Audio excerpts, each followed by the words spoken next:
Hey guys, welcome to Amity Tracks, the final video here in Pink Floyd week. I hope you've enjoyed it. It's been fun. It's been fun. There's a lot to talk about with Pink Floyd. In today's video, we're just kind of tying up a lot of loose ends, but really interesting stuff. We're gonna talk about live albums, talk about compilations, talk about. I have a couple of bootlegs I can show you. I don't have a ton of bootlegs. Video, books, all that other stuff, because there's so much out there on Pink Floyd. So we would appreciate it, if you do enjoy our content, if you would subscribe to the channel, hit the like button if you enjoy the videos, and hit the bell for notifications whenever we have new content out there. That would be fantastic. All right. So why don't we start with live albums, live Pink Floyd. And I guess we'll go in at least what I have. I know there are, if you want to include the we talked about Uma Guma and the album rankings, and of course one of those records is live. So the live album or live record. Well, I put the studio stuff back up here, but here it is. So the live album of Uma Guma that I talked about in the last video is awesome psychedelic, just great psychedelic music. Really kind of moody and brooding, and it really drives at some points, and then there's real ethereal at other points. Anyway, it's great stuff.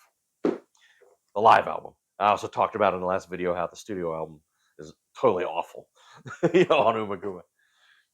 Yeah, and I know that there are some others.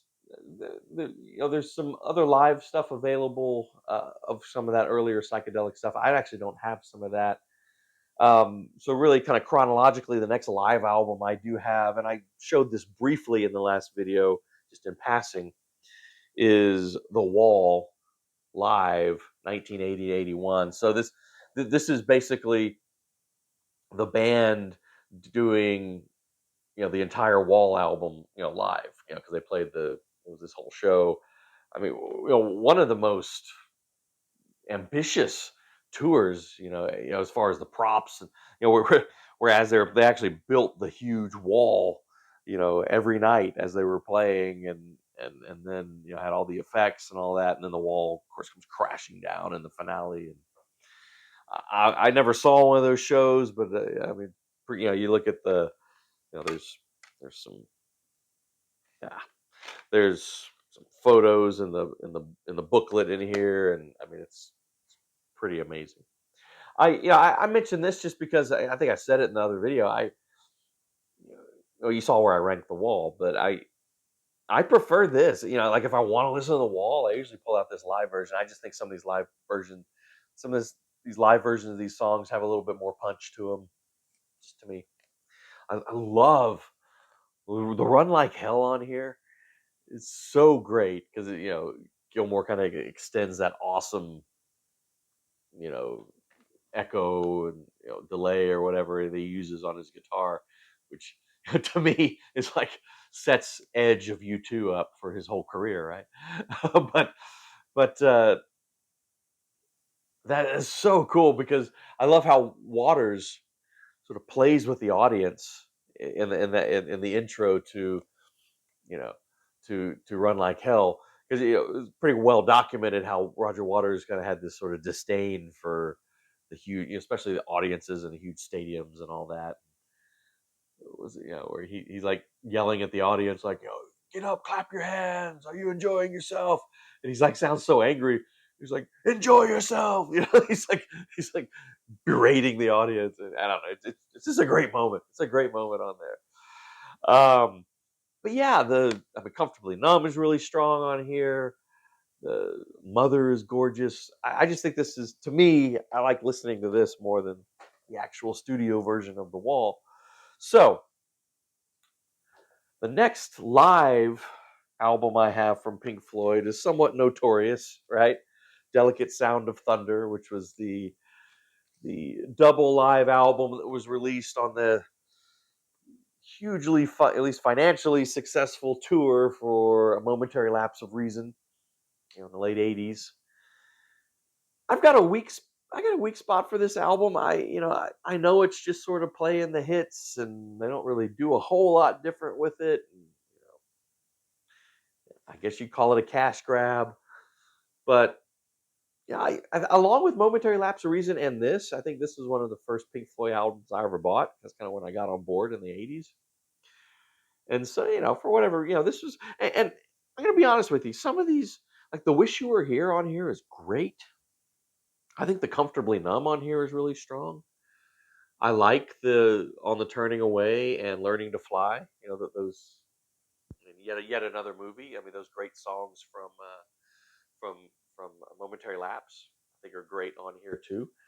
And they thought enough of this, at least, to where what was this last year, very recently, they put out kind of a remastered version of this, expanded version of this, with how many more songs on here? Probably 5, 6, additional songs that weren't on here, and some of them are really good, like "Us and Them," "Welcome to the Machine." And what's interesting about, if you get the expanded version of this, if you want it, it has, now you have every song from Momentary Lapse live. So you're kind of like with The Wall, you can have a live version of Momentary Lapse of Reason if you want it. All right. I mentioned cash grab. Then there's the real cash grab, which was this Pulse.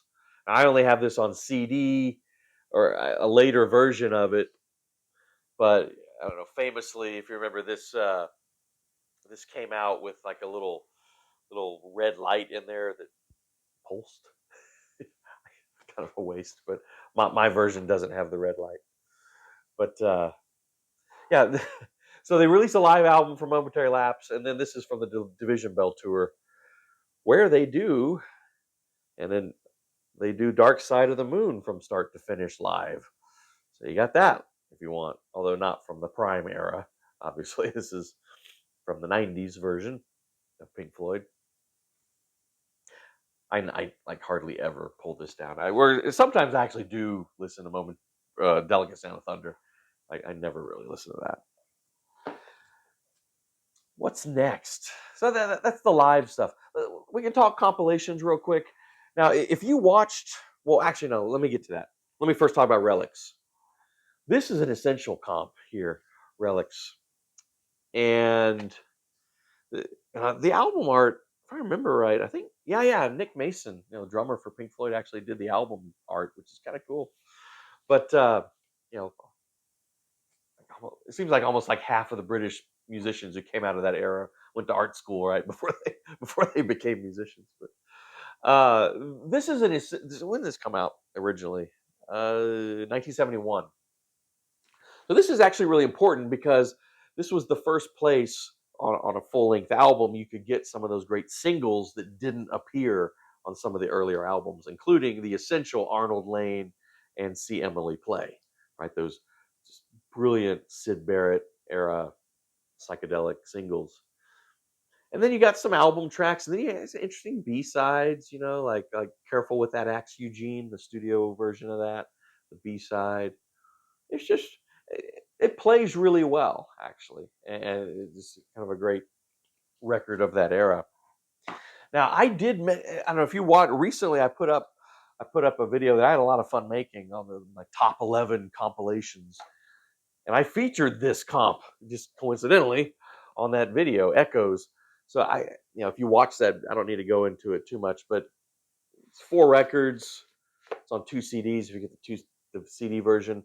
Now, I was raving about this because I just think it's really creative and actually creates its own kind of mood, because the songs are not in chronological order, but they're sort of re-edited so they fade in and out of each other.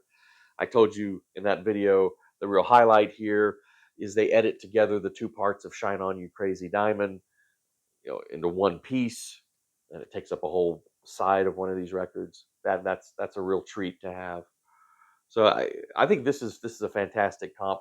I know now I don't have some of the other. I mean, there's several other Pink Floyd compilations. I used to have was it Great Dance Songs or whatever it was called.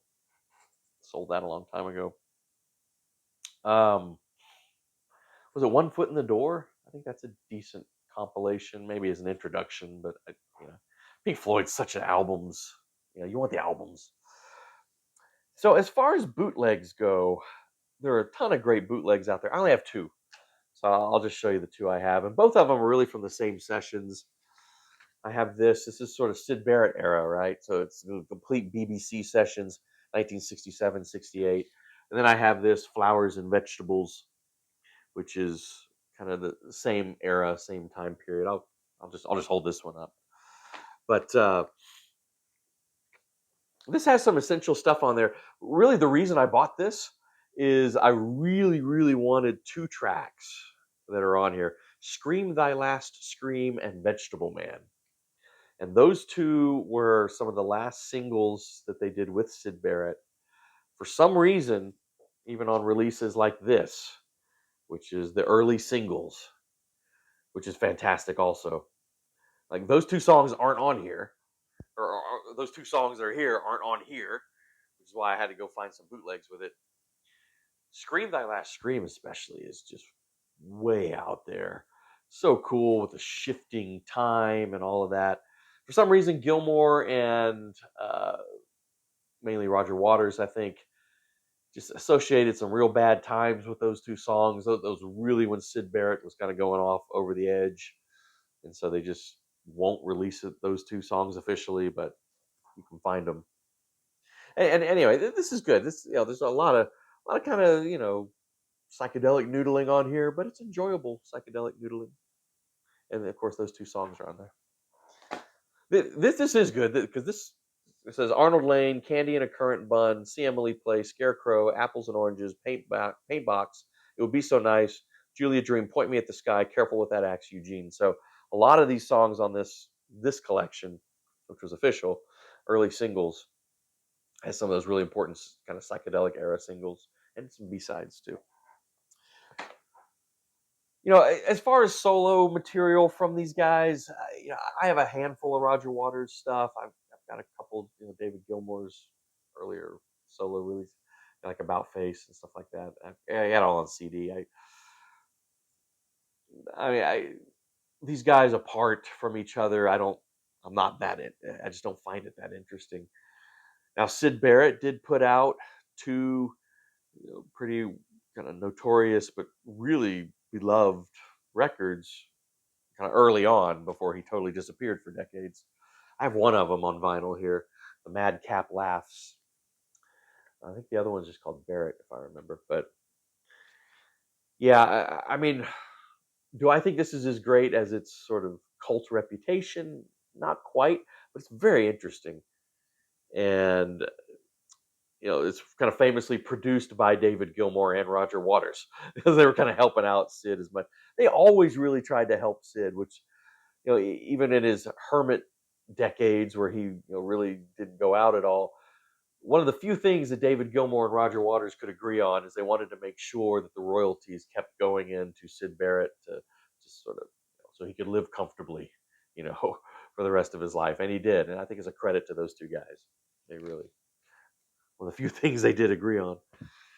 This is fascinating stuff. I remember reading an interview with Gilmour when he was talking about producing this. That it was so frustrating because every time Syd Barrett would come in and play a song, he would do it differently every time, and with different time signatures and whatever. So it was almost impossible to get a band to come in and like play with him, right? So they would just record him like on acoustic guitar or whatever doing his thing, and then later bring in other musicians to try and kind of fill in those tracks as best they could. It's really interesting. All right, that kind of reminds me of a funny story too, where Roger Waters often tells where he was really frustrated with Syd Barrett at some point, kind of demonstrating how Barrett's mind was just elsewhere, but still really kind of creative and mischievous. Waters told this story multiple times where Syd came in with, he's got, I got a new song. I want to show you a new song. It's like, okay, show it to us. And so he plays it once, and then they kind of try and kind of go along with it. And then he plays it again, like totally differently. And they try and then he plays a third time, and it's a totally different, tempo and whatever else. A fourth time different. Like you never play it the same. And he was telling him, yeah, and the song is called "Have You Got It Yet?" And the deal is they could never get it because he would never play it the same. And so he's basically screwing with him, but it's really funny to me. I think that's a funny story. Okay, videos. Pink Floyd on video. There's some good stuff out there. I would like to get the Pompeii show. I don't have that on video. I'd like to get that. It's only available on VCR, isn't it? Or VHS. Um, I've mentioned this series before, the classic albums series, which is phenomenal. I've got almost all of them on DVD. Incredible documentary series where they just do these amazing deep dives into the making of these albums. And there is a classic albums episode on Dark Side of the Moon, of course. What really makes this series great is they almost always get the participation of like all the band members, and all four guys are in this documentary. And it's cool because they give you the history, but they also like a lot of times they'll sit down like with their instruments, not together because I don't think you're going to get Waters and Gilmore together in a room, but but they'll sit there like with their instruments and like demonstrate like how they played something, how they wrote. It's really fascinating, and the production and all of that. So this whole series is essential, but this is a great episode on Dark Side of the Moon. There is also a documentary on the making of Wish You Were Here, and this is not the classic album series, but it's a similar, it's the same company, Equal Vision puts it out, but a similar type of thing though. So if you want docs on both of those classic albums, those are great. I do have on DVD the 2005 Live 8 show. You had Live 8 in the 80s, and then Live 8, which was Bob Geldof put together this new show that with all these huge artists. And I think the highlight of this whole show was the one-off reunion of Pink Floyd. Of not Syd Barrett, but the four guys, and they played us like a 4 or 5 song set, and it's a really great set. I don't know if you're a fan; it's pretty emotional to see those four guys up there together after decades of animosity. I mean, they never got together again. And Richard Wright, of course, is dead now. So is Syd Barrett. So it won't happen again. But that's kind of cool. That's on here. And look at all the artists on here. There's a ton of artists, but of course the Pink Floyd reunion is what's really mostly remembered from that Live 8, isn't it? Okay, finally, just a couple books and things. A lot of you guys are probably familiar with the 33 and a third book series, where they get a different author to just kind of write a deep dive into a famous album. It's a really good series. Each book has its own approach and vibe. And so by John Kavanaugh, there is a 33 and a third on Piper at the Gates of Dawn. If you want to get into all the details there. This was a great book series for a while. You're probably familiar with the Rough Guide series, right? The Rough Guides. Well, they did a few. I don't know. I don't know how many. I own maybe 6 or 7 of them. But they started to do rough guides on these different bands, and they're actually really good. You can see here, and the Pink Floyd one's fantastic. The first section here is all gives you the basic history. Then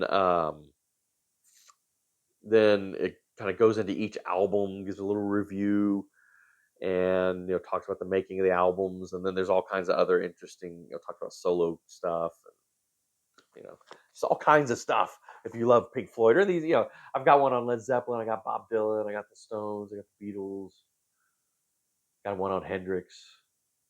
I know there's one on Nirvana. I didn't buy that one.